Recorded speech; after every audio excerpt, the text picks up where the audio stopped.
Okay, let's solve this problem together. So a bullet fired from a hunting rifle travels an average of 1,095 meters per second. And to put that in perspective, that's over 3 football fields every second. So if you were to go 1 Mississippi after you fired that bullet, it would be 3 football fields away. So that's a pretty huge speed.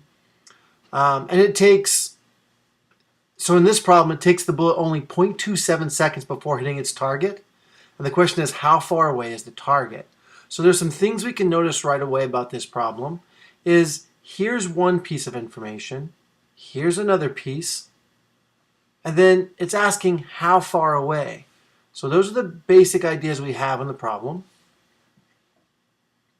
Now let's fill in what things we know and don't know. So 1,095 meters per second. This meter per second part tells us right away that this is a velocity.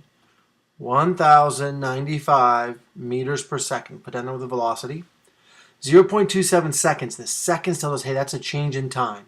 So I'm going to put it here, 0.27 seconds. And then the how far away is what we're looking for. So I'm going to put a question with distance. Now, next thing we ask ourselves is, hey, what relates distance, time, and velocity together? And of course, that's our velocity equation of v equals change in distance over change in time. Now, we're trying to solve for distance. So before we plug numbers in, we want to get delta D by itself. So we have to get rid of this divided by time thing. And to get rid of divided by time, we multiply by time. That'll cancel it.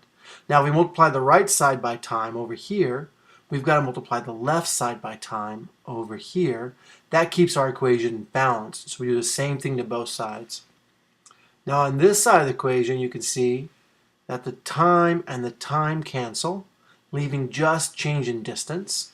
And now I'm going to rewrite the equation. At the same time, I'm going to flip the equation. I'm going to put my change in distance on the left and the rest of the stuff on the right. I just like it that way. Change in distance equals, so change in distance equals the time times the velocity. Change in time times velocity. Now that we've gotten to change in distance by itself, we've solved for it here, we can plug numbers in. So my change in time is 0.27 seconds, and my velocity here is this huge 1,095 meters per second. Now I can notice right away when I do this math that my seconds here, there's a second on top and a second on bottom. They're going to cancel each other, and we're going to leave just meters behind. And when you do the math on your calculator, you find out that the change in distance is going to equal 269 meters away. 269 meters. So 0.27, a small time, times a big velocity gives you a relatively large distance.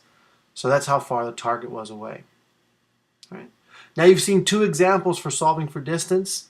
You are ready, my friends, for some practice on your own.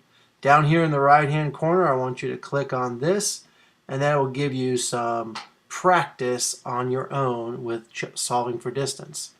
Good luck to you. Keep working hard, and we'll see you soon.